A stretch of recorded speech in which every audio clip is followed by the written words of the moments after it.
আলহামদুলিল্লাহ ওয়াসসালাতু ওয়াসসালামু আলা রাসূলিল্লাহ আম্মা বাদ ইনিল হুকমু ইল্লা লিল্লাহ। সম্মানিত উপস্থিতি, আমরা সবাই খুশি, আমরা আনন্দিত,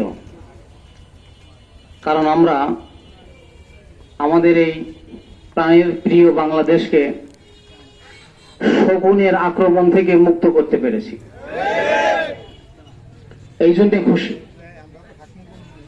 তবে আমাদের চাওয়া কি এতটুকু? আমরা আল্লাহর জমিনে আল্লাহর দ্বীন বাস্তবায়ন করার জন্য মূলত আমাদের সংগঠন, সেটা কি হয়ে গেছে? তারপরও আমরা খুশি কেন? আমাদের আপনজন প্রিয়জনকে যদি কোনো শকুন আক্রান্ত করে, ক্ষতবিক্ষত করে, সতর ঢাকা চিন্তা করব না শকুন তাড়ানোর চিন্তা করব? এই শকুন তাড়ানো হলো আমাদের প্রথম বিজয়। এরপরে আমাদের আপনজনকে সুস্থ করতে হবে, তারপরে তার সতর ঢাকা এবং ভালো কাপড় পরানোর ব্যবস্থা করব। তো প্রথম বিজয় হলো এই ভয়ঙ্কর জালেম শকুন থেকে এদেশ রক্ষা পেয়েছে। এখন এদেশটাকে সুস্থ করতে হবে। সম্মানিত উপস্থিতি, এর জন্য আমাদের দরকার আমরা আমাদের নেতার নেতৃত্বকে মেনে নিয়ে সিদ্ধান্ত যখন যেটা হয় সেটাকে মেনে নিতে হবে। এই মুহূর্তে যেহেতু সামনে নির্বাচন হবে, পদে কে যাবে না যাবে সমস্ত ব্যক্তিরা সবাই চাবে আমরা যাই। তো আমাদের মনে রাখতে হবে এই দেশকে মুক্ত করার জন্য শুধু কি আমাদেরই অবদান আছে না আর কারো অবদান আছে? সবার অবদান আছে। খেয়াল রাখতে হবে উস্কানি দিয়ে আমাদের মাঝে বিরোধ সৃষ্টি করবে এই কামনা, এই ধান্দা যেন আমাদের মাঝে কেউ কার্যকর না করতে পারে, সেদিকে সচেতন থাকতে হবে। 1971 সালে যখন হানাদার বাহিনী থেকে দেশকে মুক্ত করার প্রয়োজন, তখন কে পায়জামা পাঞ্জাবি পরে করেছে আর কে কাঁচা বেঁধে অস্ত্র ধরেছে, এটা কি দেখার বিষয় ছিল? সুতরাং দেশকে মুক্ত করতে গিয়ে কে মুসলিম আর কে অমুসলিম, কে জামাত ইসলাম আর কে চরমনাই, এটা দেখার বিষয় নয়। আমার দেশ শকুন মুক্ত হয়েছে, এটা দেখার বিষয়। সুতরাং আজকের এই আন্দোলনে যারাই ত্যাগ তিতিক্ষা করেছেন তারা আমাদের ভাই। এখন দেশকে সুস্থ করার জন্য যার যতটুকু অবদান আসবে, অবদান আমরা সেভাবে রাখার চেষ্টা করব। আমরা যখন এলাকায় যাব তখনই জামাত চরমনা এরকম মুস্কানি দিয়ে বিভেদ সৃষ্টি করার চেষ্টা করবে।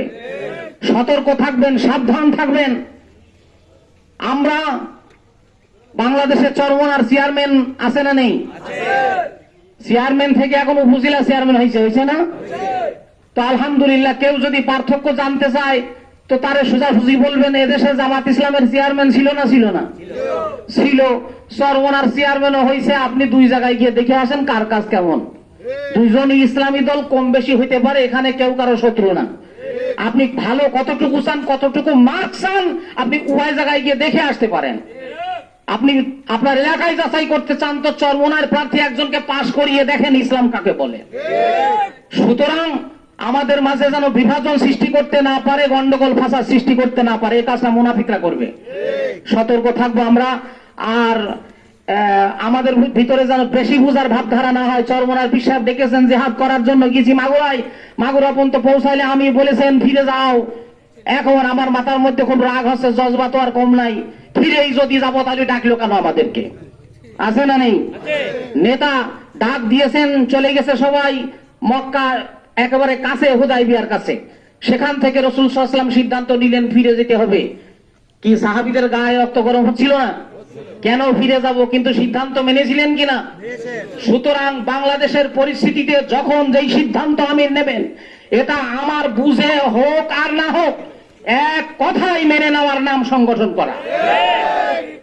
সাথে সাথে নেতৃত্ব কার আসবে, নমিনেশন কার আসবে, এই চিন্তা ভাবনা মাথায় নেবেন না। নেবেন আপনার নেতা কি সিদ্ধান্ত রয়েছে।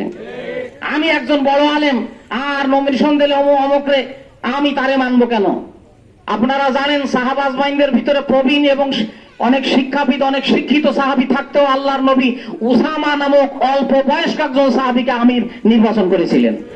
এবং রাসূল সাল্লাল্লাহু আলাইহি ওয়াসাল্লাম বলেছিলেন যে আমি জানি অনেকের আপত্তি লাগবে, কিন্তু একথাও মনে রাখো যে তার বাপের ব্যাপারেও তোমরা আপত্তি করেছিলে। আমি যারে সিদ্ধান্ত নিয়েছি সেই যোগ্য। সুতরাং আমার আপনার চোখে যোগ্য মনে হলো কি হলো না এটা বিষয়ে আমার, আমি তাকে সিদ্ধান্ত নেবে সেটাই আমার সিদ্ধান্ত। এই কথা যেন মনে থাকে। এই আহ্বান রেখে ধৈর্য ধারণ করে জালেম হটিয়েছি, নিজে যেন জালেম না হই, আমি যেন কোনো সংখ্যালঘুর উপরে অত্যাচার না করি, আমি যেন ক্ষমতা পেয়ে একজন দুর্বলের উপরে অত্যাচার না করি, সেদিকে খেয়াল রাখবো, কারণ আমরা আদর্শের সংগঠন করি। আল্লাহ তাআলা আমাদের সবাইকে সহি বুঝ দান করুন, সহি ভাবে দল করার তৌফিক দান করুন। নারে